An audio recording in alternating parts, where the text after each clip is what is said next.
Jody here, and welcome back to my channel. So in today's video, I'm going to be giving a spoiler-free review on the latest book that I've read. So in my spoiler-free reviews, I go over certain things such as what the book is about, if I've read from this author before or not, my thoughts on the book, my star rating, and if this is a book I would recommend reading.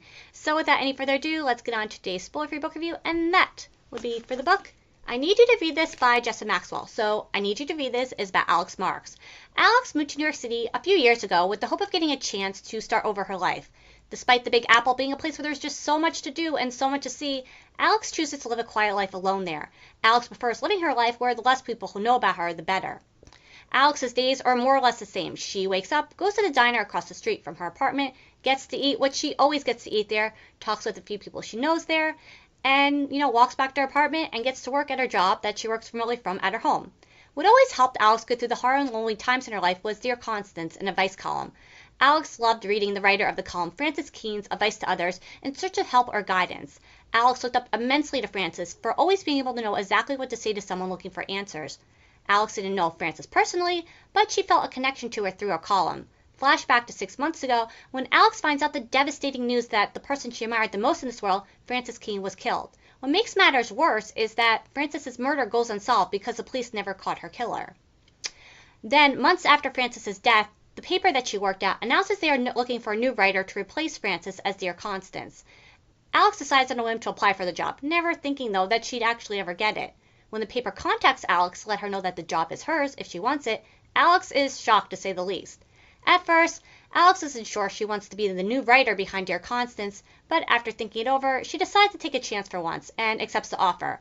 Once Alex starts working the paper, she starts to feel as though something is off about the place and the people who work there, suspecting that it was perhaps someone who Frances worked with who was the one responsible for her death. So this is the first book by Jessa Maxwell that I've read, and I definitely would be interested in reading more from this author again at some point in the future. And just in case you're interested, this author's new book, Dead of Summer, comes out this July. And I read what the story is about, and it sounds really good, so I'm definitely looking forward to reading that book at some point in the future. So now for my thoughts on the book. To start off, I overall really liked this book, but there was one thing about the book that I didn't care for so much. So first I'll talk about what I liked about the book, and then what I didn't. So one of the things that I liked was the friends becoming like a family aspect to the story. The people in Alex's life before moving to New York City weren't the kind of people who Alex could trust, count on, or care about her or her well-being. So because of that, Alex made the conscious decision that once she moved to New York City, she would keep it to herself and basically shut herself off from the rest of the world. Meeting new people and making new friends was never a part of Alex's plan. Despite that, Alex does end up making a few friends at the diner that she goes to every day. Alex makes the casual chit-chat with them about their day and how they're doing, making sure, though, to never get too close or to ever open up to them about her life before New York. As the story progresses, Alex starts to see how her friends from the diner are people she can open up to and trust.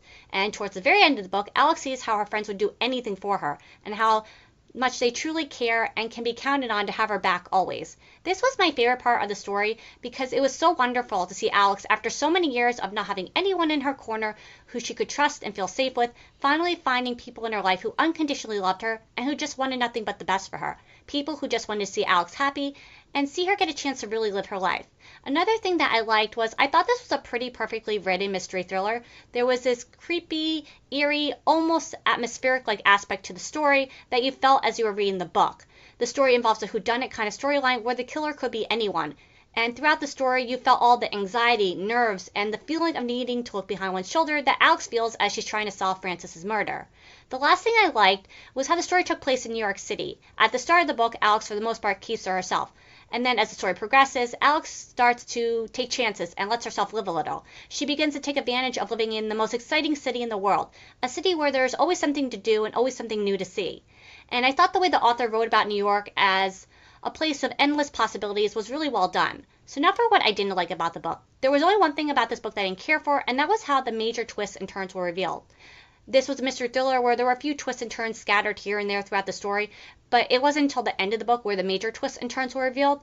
The way that these twists and turns were revealed were done one right after the other, and in a short period of time. And while I was able to process everything as it was happening, it did feel that there was just too much happening at that moment at exactly the same time. So those are my thoughts on the book, both the good and the bad. Now for my star rating. Like I previously said, I overall really liked this book. I thought it was a really well-written mystery thriller. I liked how New York City was written about as a place of endless possibilities. a place of endless possibilities and opportunities is what I meant to say. Sorry about that. And I thought the story had a really great main character. Although when factoring in my star rating, I couldn't overlook how the major twists and turns were presented and revealed in such an over-the-top way, whereas the rest of the book was not at all written in an over-the-top way whatsoever. So with all that being said, my star rating for I Need You to Read This was 4.75 stars. So now for is this a book I would recommend reading? Even though this book wasn't a 5-star read for me, I still think it was a really good mystery thriller that kept your interest and kept you wanting to turn the pages. So I would recommend I Need You to Read This.